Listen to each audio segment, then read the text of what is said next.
de volta com o Clube do Filme, seu programa de cinema de todo sábado pela Rádio Cultura. Nosso programa é um oferecimento da cultura inglesa, inglês para todos os perfis. Matrículas, você liga 3721-4749. Também da Centerplex Cinemas, cinema além da tela, no Caruaru Shopping. E também da Livraria Nobel, a maior rede de livrarias do Brasil. Livraria Nobel, você sabe, também fica localizado no Caruaru Shopping, telefone 3725-4808. Voltamos então nesse bate-papo gostoso, hoje recebendo a nossa querida Paula, ela que faz parte, ela é uma das integrantes do site Identidade Cinéfila, que você pode acessar. Dá um site para o pessoal acessar. É o identidadecinéfila.wordpress.com, e a gente também tem a fanpage no Facebook, também Identidade Cinéfila. Ok, a gente está tentando entrar em contato com o Chico. O nosso querido Chico, Bandeira. Francisco Bandeira. Não conseguimos a conexão pela internet porque ele está com o iPad aí, não tem acesso, não tem como conectar a câmera. Mas ele está mandando uns textinhos. Ok, maravilha então. Então ele vai tentar sintonizar com a gente pela internet também. O nosso site é o www.radiocultura1130.com.br, e você que estiver em qualquer lugar do mundo pode então participar aí também, mandar a sua pergunta, fazer o seu questionamento sobre o nosso bate-papo. Vamos entrar agora, já nessa, lembrando para você, nosso querido ouvinte, que nosso programa vai até as 3 horas da tarde. Hoje não tem futebol e hoje tem muito tempo, e o tempo já está acabando praticamente já, né, bichinho? O que é bom dura pouco, né? Brincadeira o nome desse rapaz, pois é. Manda um abraço para Cleiton Glaziani, ele que é do Caixa de Jogos, que esteve aqui há 2 semanas atrás. Obrigado aí pelo carinho da sua audiência. Nosso parceiro também é Edivaldo Santos, que também está acompanhando nossa programação. Forte abraço para você, Edivaldo Santos. Deixa eu ver aqui quem mais, muita gente aqui bacana. Luciana Maria, lá do Alto Moura, também está curtindo essa programação. E quem mais aqui tá? Tiago de Carvalho, deixa eu ver aqui, Pavarotti Júnior, forte abraço também para Pavarotti Júnior. Tudo de bom aí, obrigado pelo carinho da sua audiência também, esse pessoal forte que está curtindo o nosso programa. Bom, vamos entrar no bate-papo sobre a Nouvelle Vague francesa. Esse é um assunto capcioso, né? Não é capcioso, é um assunto realmente profundo, porque o Brasil, com o advento do cinema novo, ou do novo cinema em Portugal, claro que, né, aquela velha história, aqui no país nada se cria, tudo se copia. Então, podemos dizer, Paula, que essa questão do cinema novo foi em consequência da influência vinda de outros movimentos que estavam acontecendo, por exemplo, na Europa principalmente? Sim, eu acho que eles tiram muito do modernismo, a questão de acumular e pegar coisas de outras culturas, sempre juntando a nossa cultura brasileira, que é muito forte, muito presente, apesar de não ser tão valorizada, mas eles pegam diversas características, principalmente do neorrealismo italiano, essa questão de mostrar a realidade, de mostrar pessoas comuns, nada muito viajado, como grande parte do cinema americano mostrava na época e ainda mostra até hoje, e também a questão mais poética e um pouco viajada, de certa forma, da Nouvelle Vague francesa. Então foram os 2 pontos de referência do nosso maior movimento aqui no Brasil. No aspecto da Nouvelle Vague francesa, como é que surgiu? Também surgiu por essa reunião a necessidade de mudanças em relação a como era feito filme naquele tempo? A conjuntura da Europa, a questão das revoluções e de todo o movimento estudantil de 68, fez com que esses que eram então críticos, né, do carreiro do cinema se juntassem, como Truffaut e Godard, que são os principais, para poder fazer um cinema diferenciado na França, que até hoje influencia e faz escola no mundo inteiro. Eram jovens que queriam também, assim, transgredir, né, na verdade, né, buscavam algo novo, e a transgressão era um dos caminhos a ser percorrido para fazer esse tipo de cinema, né? Sem dúvida. Bom, então a necessidade, no caso, aí surgiu justamente uma movimento da Nouvelle Vague francesa, que quer dizer o quê? É uma nova onda. Uma nova onda? Olha só. Um movimento novo. Eu quero ver se você falar o nome da pessoa que praticamente lançou. Bota seu francês aí em jogo. Não estou lendo aqui, me corrija aí. François Giraud. Giraud, você acertou. Tá vendo, rapaz? Você, Giraud, acertou. Muito obrigado, muito obrigado. O grande precursor foi um dos fundadores da Nouvelle. Sim, sem dúvida. E o que foi que levou ele a fazer isso? Essa loucura desses tempos? Eles tinham saindo das universidades, eles tinham aquela mente efervescente dos estudantes e de novos movimentos, com outras correntes surgindo, o pessoal trazendo o marxismo de volta, trazendo uma outra linguagem. Então eles sentiram a necessidade de passar aquilo para o cinema. O cinema francês, querendo ou não, sempre teve uma linguagem mais poética, mas foi consolidada com a Nouvelle Vague, que foi uma grande resposta ao cinema americano, sem dúvida. Justamente nesse quesito a gente vê o seguinte: o cinema norte-americano é estritamente comercial. Eu acho que desde sempre o cinema norte-americano sempre foi comercial. Tem essa visão. Guardado as devidas proporções. Claro. Então o que acontece? A Europa, principalmente no quesito da França principalmente, você vê essa vertente, de lá saíram grandes músicos, grandes pintores, grandes artistas, de uma forma geral. Eu acho que o berço da cultura propriamente dita surgiu lá na Europa. Isso né? é algo mais romântico também, né? Não, Assim, sim, existe é, caracterizava-se o tal. amor também, né? Sim, sim. Toda essa vertente sentimentalista, vou até usar essa expressão, nem se existe, mas o sentimentalismo veio a partir muito mais do cinema europeu, ou seja, do movimento cultural europeu. E aí influenciou toda essa geração externa também. E aí vem somente isso, estamos incomodados com as produções cinematográficas que são de um apelo extremamente ricos em conteúdos imaginativos, Sim. que aí você tem o quê? Filmes ficcionais, exageros de produções, gastando-se muito, e produções excessivamente feitas dentro de estúdio. Né? Exato. Na novela francesa não, eles Vai pra rua. vão pra rua. Vamos pra rua. Qual é E o- essa ideia do amor é muito interessante porque eles subvertem essa ideia. Não que eles o amor não existe, não é isso, mas eles tratam, por exemplo, num grande filme de Truffaut, Jules Jim, que tem a Jeanne Moreau, que é uma grande diva e deusa, né? Tá aí até hoje fazendo grandes filmes. Eles tratam justamente de uma mulher que era apaixonada por dois homens. E isso não era um tabu nem nada, ela tratava aquilo com naturalidade, inclusive a capa do nosso site, da página do Facebook. Então eles tratam isso de um modo muito natural, que até hoje em dia, eu revi recentemente com uma amiga, ela falou, gente, o que é isso? Hoje em dia. Exatamente. Então imagina aquilo nos anos 60, o boom, o estouro que não foi. É verdade. A linguagem da novela francesa explora quais são, além dessas vertentes, você citou a questão de sair do estúdio e fazer mais, buscar as histórias de rua. Mas existe, assim, uma temática mais específica de conteúdo da novela francesa, assim, de exploração? O jovem francês. Eles A falam realidade- muito do jovem francês, somente em Acossado, que é um dos primeiros de Godard. Ele trata muito disso, do amor juvenil, mas nada assim muito idealizado, lidando com problemas do dia a dia, uma questão bem mais real do que aquele amor hollywoodiano, enfim, que tudo dá bem no final. Agora, um dos clássicos seria, no caso, o Hiroshima, Meu Amor, né? Sim. Seria um dos filmes clássicos, que inclusive, ele de, se não me falha a memória, de 59, que retrata muito bem isso, né? O amor, a juventude, essa parte transgressora, né? Na Conflito verdade. de cultura. Exatamente. O Thiago de Carvalho está perguntando, primeiro ele quer saber se teria alguma coisa a ver. O ator Jean-Paul Belmondo faz parte da novela Faz. francesa? Faz, inclusive ele está em Acossado. Ele é um dos ícones do cinema francês e principalmente dessa época. Ele um ator extremamente expressivo, tinha um apelo muito grande. As meninas achavam ele lindo, maravilhoso. Isso. E era um ótimo ator também. Não, sem dúvida. E ele conseguia internalizar uma questão subjetiva muito grande, que era um ponto muito forte da novela Vague, que era realmente mostrar a realidade, mas também os conflitos internos do personagem. Que tem uma frase que, esqueci de quem ela é, mas que ele fala que o cinema americano externaliza muito. Isso. É muito grito, é muita coisa, mas o cinema europeu põe tudo pra dentro. Isso. E aquilo, o conflito é muito interno. O que a pessoa está passando, a situação social e política do país, eles têm essa linguagem muito forte, principalmente nesse movimento. O movimento, a novela francesa, passou quanto tempo em efervescência? Você tem noção, não? Porque a gente sabe que tudo tem um boom. Você exato. começa, explode aquela revolução, começa na Europa, migra para o Oriente, Ocidente, entra assim.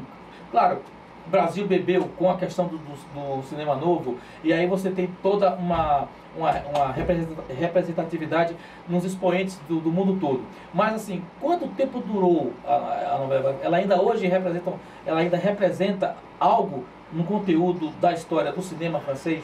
Sim, o cinema francês tem muito essa característica, principalmente o cinema independente francês. Ainda tem isso. Agora eu acho que de força mesmo, se eu não me engano, uns 10 anos mais ou menos, assim, de muita força. Sim, sim. Mas a influência vem até hoje, como de diversos movimentos. Eu estava lembrando aqui, nesse quesito da novela francesa, fazendo comparativo de algumas produções, vou colocar entre as underground, e aí eu cito o nosso próprio Cláudio Assis, que é um diretor aqui de Caruaru. Se eu estiver errado, você também me corrija, mas olhando do ponto de vista estético, eu vejo muita coisa da novela francesa que o Cláudio Assis explora. Sim. Será que eu estou errado nessa minha colocação? Não, de forma alguma. Porque ele retrata literalmente o cotidiano das pessoas simples. Apesar de ter uma sequência que fala, caramba, isso acontece, mas mesmo assim tem uma questão de realidade muito forte. Exatamente, aquela coisa da carne, nua e crua, a realidade nua e crua, né? Também tem aquele outro Baixo das Bestas também, que acho que Baixo das Bestas é feito em preto e branco, não é isso? Não, Febre do Rato. Febre do Rato, Febre do Rato é preto e branco. Maravilhoso. Então você vê em Febre do Rato, toda essa estética da novela vaga. Quando eu vi o filme, caramba, tá lembrando, eu não tava tentando, não conseguia lembrar o nome da vertente cinematográfica. Mas qual é o filme? Godard? Não, pera, realmente, a referência é a novela francesa. Então eu vi muito disso. E olha que são produções literalmente recentes. Sim. Então o cinema alternativo, posso dizer que ele puxa muito dessa linguagem estética da novela vague. Sem dúvida. Principalmente o cinema independente americano pega muito disso. O cinema independente americano é fantástico. Inclusive eu faço um paralelo grande entre o cinema independente americano e o cinema australiano, que o pessoal não conhece muito. Porque o cinema australiano, apesar de tem poucos estúdios, que é como o Brasil, a gente não tem grandes estúdios. Mas o cinema australiano é como se fosse o cinema independente americano. Eles têm essa vibe muito de inovações, de novos pensamentos, de novas correntes, e que o pessoal não conhece muito, infelizmente, mas eu acredito até que o cinema independente, ele bebe muito dessa, digamos assim, porque inicialmente, se não me falha a memória, a Nouvelle Vague ela iniciou na década de 30. Mas aí, eu tô... Ali foi o realismo mágico francês. Mas puxa, ou seja, e até hoje a gente vê referências realmente, muito disso, dos filmes da década de 60, das décadas de 70, que se utiliza muito em filmes independentes de hoje. Duas questões aqui que os internautas estão mandando pra gente. O Edvaldo Santos solicitou, tá babando aqui com as informações, o programa está muito bom, está fantástico, ele está literalmente bebendo muito do conteúdo que está sendo colocado aqui. E aí ele está pedindo somente, foi passado a fanpage e o blog da entrevistada, eu não consegui anotar aqui. Aí eu repassei para ele, digitei aqui, mas se você puder repetir, tem muita gente também que está querendo saber também. Aproveita e repete, né? Pois é. Exatamente. A página do Facebook, a nossa fanpage é o Identidade Cinéfila, e o site identidadecinéfila.wordpress.com. WordPress, W-O-R-D. Isso, press.com. Exato. Sem nada. Ok. Luciana Maria, ela está assistindo poucos filmes franceses. Um ator que fiquei fã foi o Gerard Depardieu. Aí os poucos que vi foram Amélie Poulain e Piaf. É uma parte da história dos Miseráveis, com Depardieu e Asterix. Ela está citando como forma de saber se a influência, se tem alguma coisa com relação a esses itens também, né? Ok? Você falou Gerard Depardieu aí, me lembrou assim, para a gente ver que os problemas não acontecem só no Brasil também, né? Que devido à alta taxa tributária lá, né, ele teve até que pegar cidadão russo. É uma curiosidade aí para vocês que estão nos ouvindo. O Depardieu? Ele vem se envolvendo em umas coisas bem interessantes. Ele disse, inclusive, que Juliette Binoche, que eu fiquei muito frustrada, porque uma das minhas atrizes favoritas, não foi minha atriz favorita, ele disse que não sabe atuar. Mas rapaz, ele foi infeliz, não sabe atuar. E daí ele foi infeliz nessa colocação. Tem uma trilogia bem interessante que fala muito da história da França, que é... Trilogia das Cores. É fantástico aquele filme. Ela faz o primeiro filme. Exatamente, ela tá belíssima. Ela não tem nem a gente vê aqui, vocês estão em casa não, que é pelo rádio, mas os olhinhos de Paula que brilha realmente. Eu acredito que ela deve ser a atriz favorita dela. Eu não sei porquê, mas eu imaginei isso. Porque eu tive a oportunidade de ver o trabalho dela nesse filme, A Trilogia das Cores, que é A Liberdade Azul, a Igualdade Branca e a Fraternidade Unida. Nossa, olha, eu repito, não é filme para qualquer um não. E aí você vê muito da vertente da Nouvelle Vague. Sim. Eu acho que é 100%. É um filme de quê? Da década de 90? 94. 94. A trilogia foi... Eu não lembro de quem é a direção, mas acho que Krzysztof Kieslowski, polonês. De um polonês, olha só. Vai fazer um filme sobre a França. Tá vendo? Muito interessante. A maneira como ele coloca essa linguagem. O fato é que, voltando no quesito da Nouvelle Vague francesa, a gente percebe que hoje em dia nós respiramos a Nouvelle Vague. Quer ou não, como eu citei Cláudio Assis, eu citei outros produtores, o próprio cinema alternativo, como a gente vinha comentando, a gente vê produções que são feitas que não tem espaço no dito cinema comercial, mas que tem oportunidade através de festivais que ocorrem paralelo aos grandes festivais como o Festival de... Aliás, lembrando que o Festival de Cannes explora muito do conteúdo cinematográfico alternativo, né? Sim. Mas em compensação também tem muitos atores e atrizes, né, nesse movimento, como por exemplo Jean-Paul Belmondo ou Brigitte Bardot mesmo, né? Jean Seberg, ou seja, são atores e atrizes consagrados, né? Sem dúvida, isso aí são figuras carimbadas. Ok, eu acho que da Nouvelle Vague ficou legal de estar percebendo que existe esse conteúdo e que foi uma forma diferente de se fazer esse cinema. Eu acho que é um cinema mais amadurecido, um cinema mais realista, né? Um cinema mais carne, um cinema mais real, um cinema mais duro, mais bruto, no sentido de mostrar a realidade como ela propriamente é. E o Chico mandou aqui uma mensagem que ele ressaltou uma coisa muito importante, que ele trata de uma juventude enfurecida. Uhum. E não está gostando do que está acontecendo nesses padrões sociais que querem se libertar. Inclusive tem um filme, é francês na verdade, mas foi dirigido por Bertolt Lucci, que é Os Sonhadores, que traz essa linguagem da novela vague muito forte, o filme de 2003. E ele tem esses jovens também, justamente na época da Revolução de 68, explodindo e querendo mudar alguma coisa e participar realmente, ativamente da sociedade. Inclusive, essa é uma das características mais marcantes, é a intransigência, né, com os moldes narrativos que existia na época, né? Não, ele pega totalmente, ele vai por uma vertente oposta ao movimento cinematográfico da época, porque busca, primeiro, a simplicidade de roteiro, que praticamente o roteiro é feito, a produção é feita pelos próprios diretores, né? Tudo muito natural. Tudo muito natural, não existe uma preocupação estética de filmar. A câmera pode estar de um jeito, como pode estar de outro, ou não pode ser focado ou desfocado, não interessa. Interessa que tem uma linguagem. Eles vieram realmente revolucionar a estética da linguagem cinematográfica e dar o seu grito de liberdade, o seu grito de contrário, enfim, tudo isso. Beleza? Bom, a gente esqueceu um assunto, não, esqueci não, que eu me lembrei agora, era sobre justamente os documentários, o Brasil. A gente falou sobre a chanchada nacional, sobre o cinema novo, mas em termos de documentários, o Brasil é rico nesse aspecto, ele é bem visto lá fora. Como é que é a questão dos documentários no nosso país? Sim, o Brasil é visto como o grande expoente dos documentários. E, inclusive, ele é mais conhecido pelos seus documentários do que por seus filmes ficcionais. Interessante. Assim. O Brasil tem produções fantásticas e a narrativa, o estilo narrativo brasileiro é um estilo de procurar realmente o problema. Ele não fica naquilo por cima nem nada, ele realmente quer estudar, quer entrevistar quem sofre do problema ou do tópico que vai ser abordado.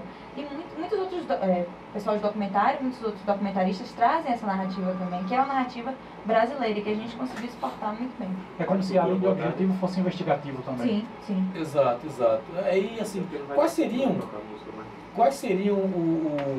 os documentários mais importantes que a gente poderia citar a nível de, como reconhecido do Brasil, grande produtor nessa linhagem? Recentemente a gente... Recentemente a gente tem o Sal da Terra, que é de Sebastião Salgado, um grande fotógrafo, um dos maiores daqui do Brasil. Aclamado e premiado, né? Sem dúvida nenhuma. Um filme fantástico, foi dirigido... Recebeu até uma premiação recentemente agora, sim, inclusive parece que foi o filho dele que estava envolvido em uma das produções dessa premiação. Exato, ele dirigiu junto com o Vivendas, que é um grande diretor alemão. E voltando, mas assim, nome de documentário a gente só precisa citar Eduardo Coutinho, né, que morreu há 2 anos, mas que deixou uma obra fantástica, Cabra Marcado para Morrer, Edifício Master, Jogo de Cena, documentários fantásticos que brincam muito com essa ideia do que é real e o que não é real, exatamente. E ele trabalhou isso de maneira fantástica, inclusive um dos grandes fãs dele é Martin Scorsese, apenas Martin Scorsese, um dos grandes diretores. Apenas o grande Martin Scorsese. Exato. É fã dele. Ele muito fã de Glauber Rocha também, disse que Deus Já no Terra do Sol é seu filme favorito. Enfim, e nos seus filmes ele bebe muito do cinema novo e da estética documental brasileira.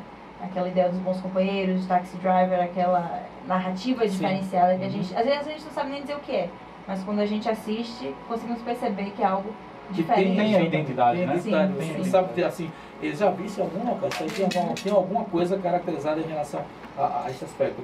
Outro documentário muito bacana, muito importante também é o Lixo Extraordinário, né? Também que concorreu ao Oscar, se não me falha a memória. Em 2010. Exatamente, concorreu ao Oscar, melhor documentário, e que retrata o dia a dia dos catadores de lixo e até a própria produção, como é feita a questão desses cuidados. Além da produção, assim, tem uma fotografia realmente belíssima. Belíssima, muito bonita e assim, pega justamente o social, a pessoa se incomoda em ver aquilo, né?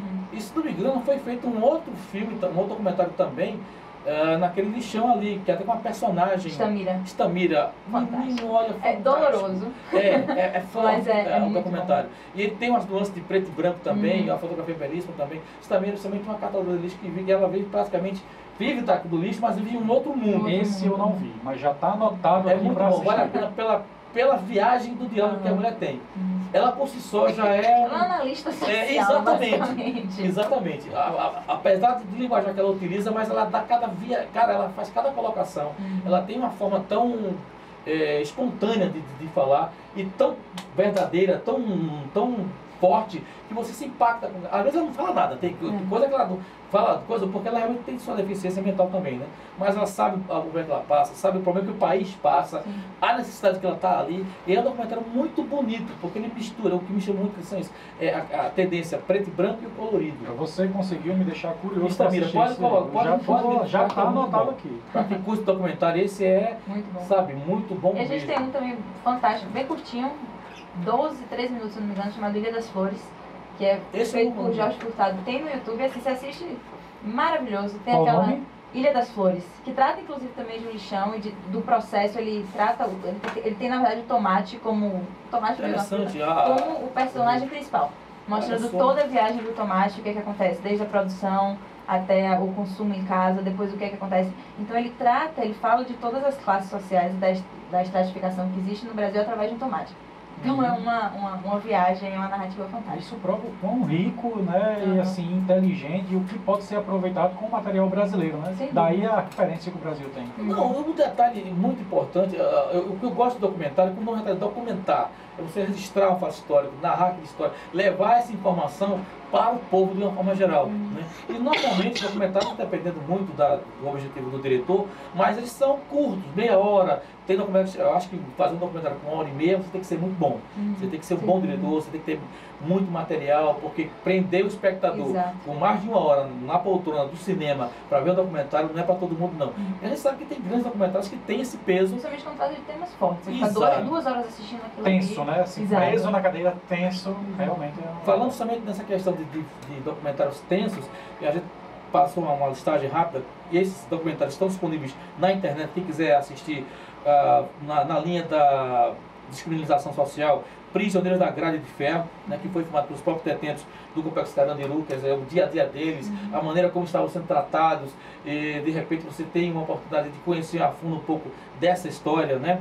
Falcão, Meninos do Tráfico, né? Tem um documentário também muito bom esse documentário. feito pelo rapper MV Bill, tá? E pela empresa Celso Ataíde. Eles trabalham justamente a juventude, né, da favela brasileira e o trabalho do tráfico de drogas, eles servidos como mulas. Disseca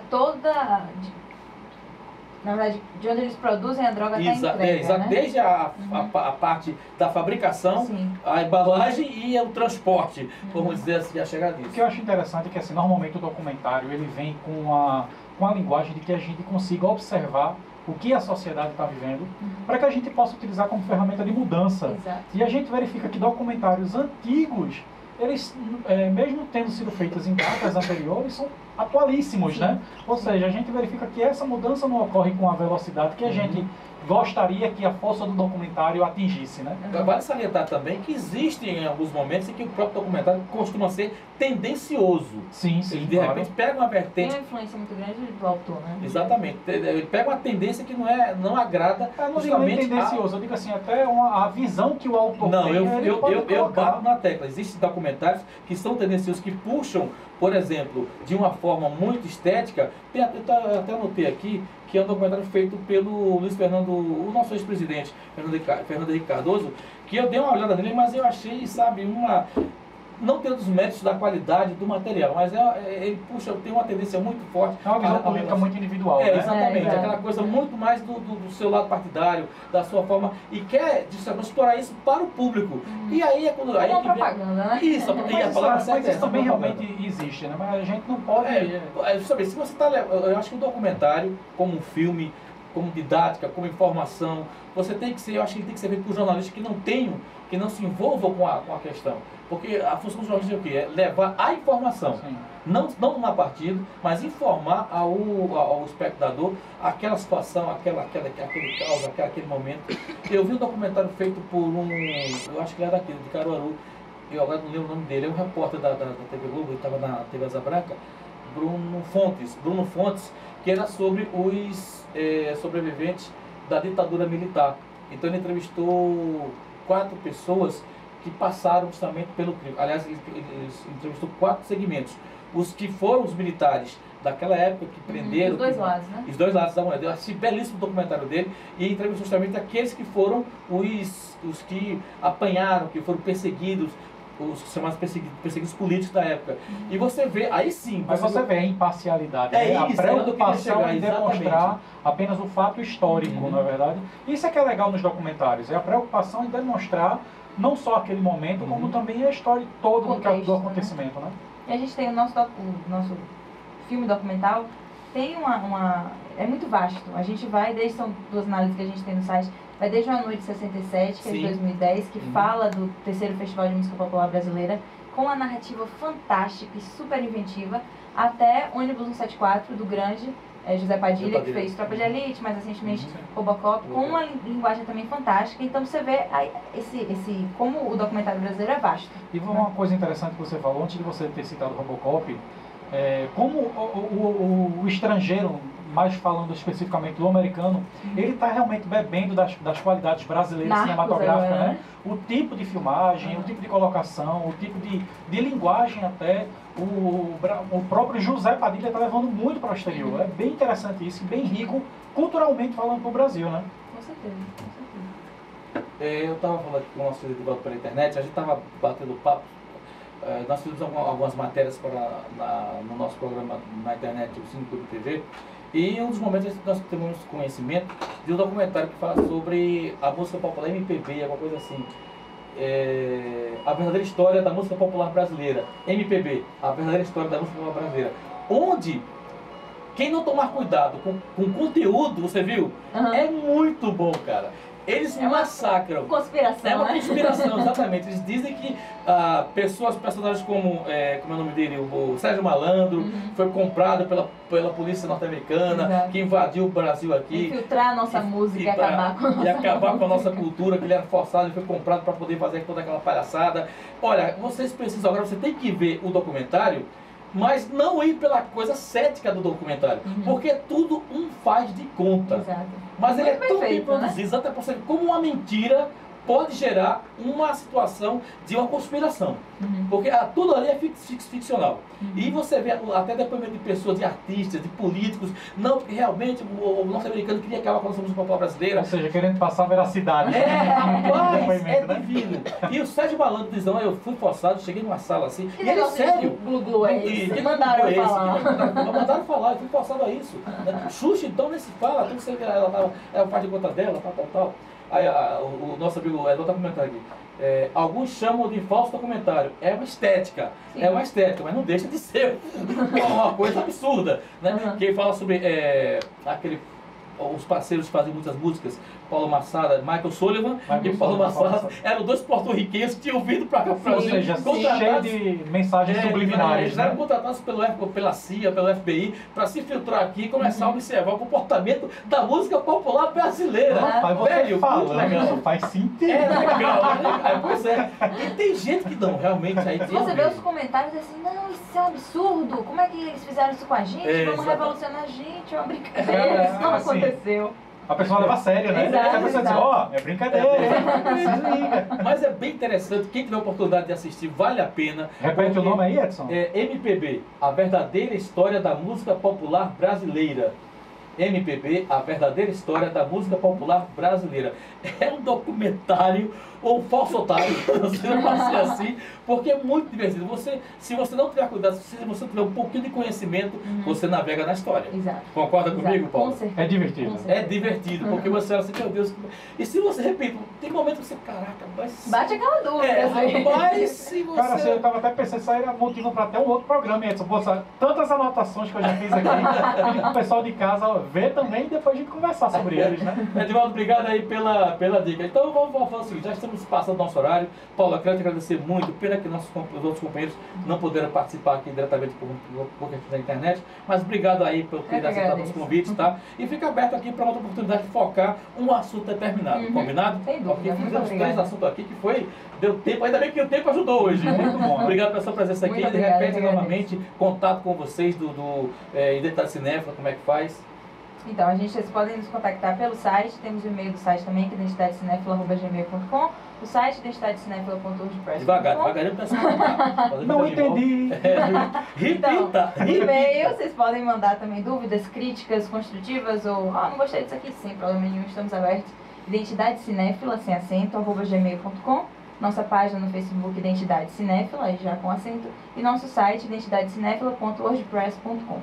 Ok, beleza. Então manda um abraço aí pro pessoal, que é justamente o Francisco Bandeira, né? Que não pôde estar com a gente, o grande Chico, o Jean Couto também. Tem mais gente que faz parte Tem do... sim, temos André, temos Júlia, muita gente aqui, muito grande. Tá, beleza. Vamos falar para esse pessoal que em outra oportunidade possa fazer uma sala de entrevista, nem que seja pela internet, o chamado chat de bate-papo com videoconferência, como se fala, né? Na linguagem da internet, para aí sim ouvir a opinião deles também, a interatividade que tiveram. Enfim, obrigado mais uma vez. Muito obrigada.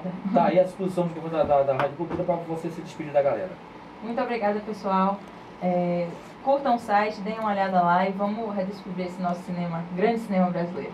Olha, Gimerson, obrigadaço aí mais uma vez pela sua presença aqui no nosso programa. Você já é nosso parceiro aqui, será sempre bem-vindo, trazendo sempre as suas ideias também e suas opiniões.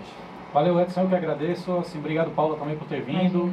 Um abraço a todos aqui que estão no estúdio. E é isso aí, pessoal. Vamos aproveitar e vamos beber de todas essas informações que recebemos para crescer culturalmente. Bom, como nós tivemos 3 participantes diretamente aqui no nosso programa, eu vou dar a cada um deles a camiseta do programa que foi sorteado de hoje, tá certo? Tiago de Carvalho, a Luciana Maria e o nosso querido Edvaldo Santos. Vocês foram aí agraciados com as camisetas do programa, no caso da sessão Cinema Aí Veio. Combinado então, beleza? Vocês podem passar lá na locadora do nosso querido nosso querido Davidson, ali a Star Filme de Locadora, que fica entre a Praça Nova Euterpe, antes da Praça Nova Euterpe, ali de esquina com a rua Porto Alegre, tá ok? É só passar por lá a partir... O Edvaldo tocou, eita! Essa eu deixo com você, eu passo na sua casa e deixo, Edvaldo, meu vizinho. A Luciana pode passar lá na Staff a partir de terça-feira para pegar seu brinde e o Thiago de Carvalho também. Combinado então? E lógico, o pessoal que está lá acessando o nosso site, o nosso canal no YouTube, tá certo? Foram 2 ou foram 3? Agora já tem os 3, né? 3. O primeiro vai ganhar o kit com a camiseta e a mochila, tá certo? Eu não mostrei a mochila, não foi? Acho que não mostrei a mochila não, mochila não. Se tiver fácil, joga pra cá, meu querido. Isso, tu dá o close ali pro pessoal, por favor. O primeiro que deixar o seu comentário no nosso vídeo vai ganhar essa mochila, juntamente com a nossa camiseta, tá ok? Mostra aí pro pessoal. Essa camiseta da sessão Cinema veio com a impressão do filme. Essa é minha. Você já tem a sua, rapaz. Você já tem a sua. Do filme Missão Impossível Nação Secreta, tá? Os 3 primeiros internautas que derem o seu like, derem o seu comentário, o primeiro fatura a camiseta com a mochila e os 2 subsequentes faturam uma camiseta, beleza? Vamos embora? Vamos embora. Fazer o quê, né? Barbosão, brigadaço aí mais uma vez pela sua participação aí, pela sua interatividade. Porque sem Barbosa não tem programa. Vou deixar bem claro isso, tá Isso certo? é uma verdade. Minha princesa. Beijão pra ti, tchau. Tchau não, né? Tchau, dá um tchau aqui pra galera, vai. Tchauzinho, tá não, quer não? Tá bom. Gente, se Deus quiser, estamos de volta no próximo sábado com mais um Clube do Filme. Vem aí Erlon Cavalcante e o Sábado Cultural. Bye bye, Solange Alfeitas. Você já se despediu, Gibson? Rapaz, eu vou pensar aqui No que eu vou falar um bordão aqui, mas se preparem, viu? Tá bom então. Valeu, bye bye, Solange Alfeitas pra você.